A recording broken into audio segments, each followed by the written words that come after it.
Olá pessoal, Tesouro Direto em 5 minutos. Comentários muito interessantes aqui, ó. Barba de molho e também um nick bem criativo aí. Tenho uma dúvida. O que acontece com o Tesouro numa eventual inversão da curva de juros futuros? Isto é, quando os juros mais próximos ficam mais altos que os mais longos. Bom, isso aí, pessoal, é típico de situações de uma economia extremamente frágil, desorganizada e de caos. Porque a regra natural das coisas é que um empréstimo, vamos dizer, para um mês, tenha uma taxa de juros X. Se você tem um empréstimo para 6 meses, essa taxa vai ser um pouco maior. E se tem um empréstimo para 3 anos, ela vai ser maior ainda. Ou seja, quanto mais tempo, maior o prêmio em juros que o tomador tem que pagar para quem está fornecendo esse empréstimo. Então, quando o juro é mais alto na ponta que está próxima do tempo do que na ponta longa, é porque a coisa está extremamente tensa, é porque a situação está muito caótica, é porque as projeções são as piores possíveis. Então, gente, nós tivemos um cenário parecido com isso ali por meados de 2014, 15, 16, quando, em virtude da inflação descontrolada, a equipe econômica teve que aumentar ali a taxa de juros para um nível que realmente sufocou a economia de 14,25% na Selic, que praticamente, então, sufocou a economia, matou a economia. Em 2017 a inflação ficou abaixo de 3%, né? Um número realmente impressionante. Agora, né, passados os anos, a gente vê que realmente a inflação ela ficou sufocada ali. Por isso que de tão alto que foi essa elevação da Selic. E aí o que nós tínhamos? O Selic, a taxa Selic, é o exemplo típico dos juros de curto prazo. E aí nós temos os juros de longo.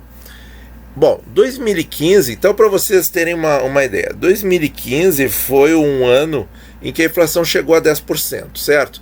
Mas ali 2014, 2016 e tal, ela girava em torno de 6%. 6%.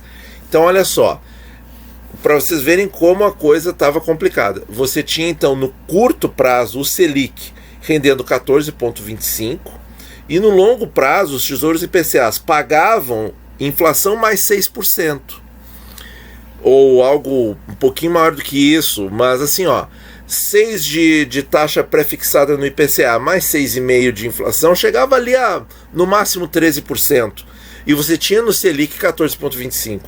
Então realmente era ruim de investir para o longo prazo, né? E você tinha que ficar muito amarrado no curto prazo. Então, e aí o que acontece? Isso de certa forma não ensina bem, porque é um momento de crise, né? Não ensina bem quem estava começando a investir naquela época, por exemplo, né? Ficou muito apegado ao Tesouro Selic, e agora vendo uma Selic de 2% dá um desespero. Mas é que agora a curva está muito mais saudável do que naquela época.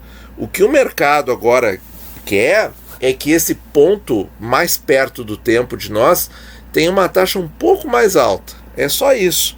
Mas a curva ela está bem mais saudável do que essa inversão que aconteceu, certo? E aí o reflexo no Tesouro é isso que eu acabei de falar. A Selic fica muito alta, até superior aos juros compostos dos IPCAs longos, né?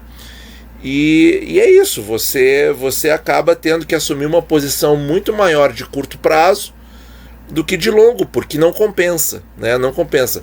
Mas aí quando o problema é resolvido, que é o que aconteceu, de certa forma o Brasil começou a melhorar um pouco isso aí, não resolveu totalmente, claro que não, mas as taxas caíram. E aí você tem um prêmio, né, a mais na marcação a mercado dos IPCAs longos, que não acontece no Selic, né, porque a Selic caiu de 14 para 2, né, e aí você tem que ser dinâmico, você tem que mudar a posição, né? Porque não adianta, né? Tem que mudar, porque senão você... E o Tesouro Selic, ele tem essa vantagem, né? A gente não precisa se antecipar e comprá-lo numa taxa alta. A gente espera a decisão do Copom, aumentou a taxa, a gente vai lá e investe ou não investe, né? Taxa atual de 2% eu realmente penso que é proibitiva. Bom, Renato Martins, apesar do Tesouro Selic não estar numa boa fase, pois é, está correto dizer que ainda é melhor opção que a poupança, que corrija uma taxa de 70% da Selic? Sim, ainda é. A diferença é muito pequena, certo? É ali realmente na casa de centavos para um investimento de R$1.000, basta fazer as simulações, mas ainda assim é maior. Se aumentar mais o prazo, aí isso aí começa a ficar mais evidente. Só que é aquilo, né? Ambos estão perdendo para a inflação e tem um problema no Tesouro Selic. A liquidez dele é D+1, né? E aí, se você está pensando em montar ali uma reserva de oportunidade para esperar para comprar, seja lá o investimento que for, né? PCA longo, fundo imobiliário, ação, enfim, o que quiser.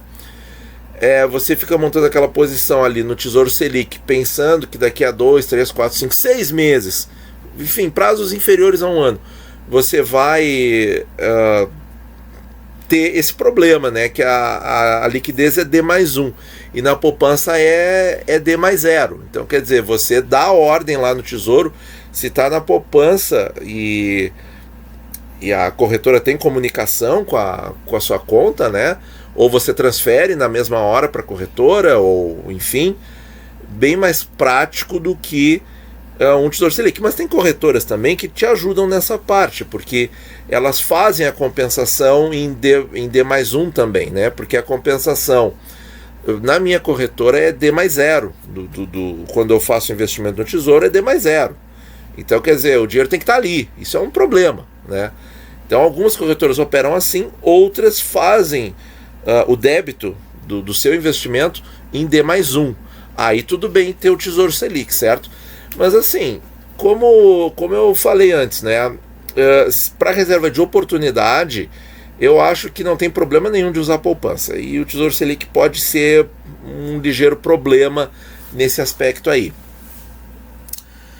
E aqui a Helene falando sobre a questão dos agendamentos programados, aquela coisa de investimento programado que eu não faço mesmo, porque eu não vejo nenhum benefício, viu, pessoal? Nenhum benefício em fazer isso de forma automática. Por quê? Porque eu gosto de acompanhar o mercado, eu gosto de ver como é que estão as taxas, eu gosto de parar, pensar, né?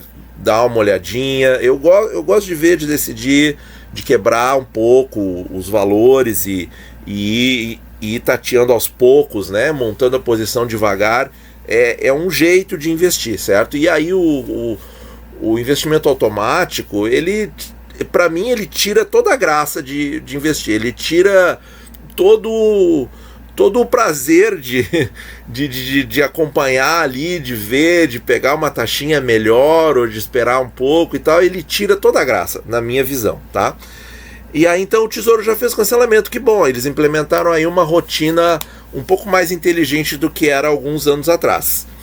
Então, pessoal, era isso aí. Eu queria comentar essas 3 contribuições de vocês. Espero que vocês tenham gostado. Muito obrigado por ouvir. Bons investimentos a todos. E não deixe de conferir os vídeos no card final. Até a próxima.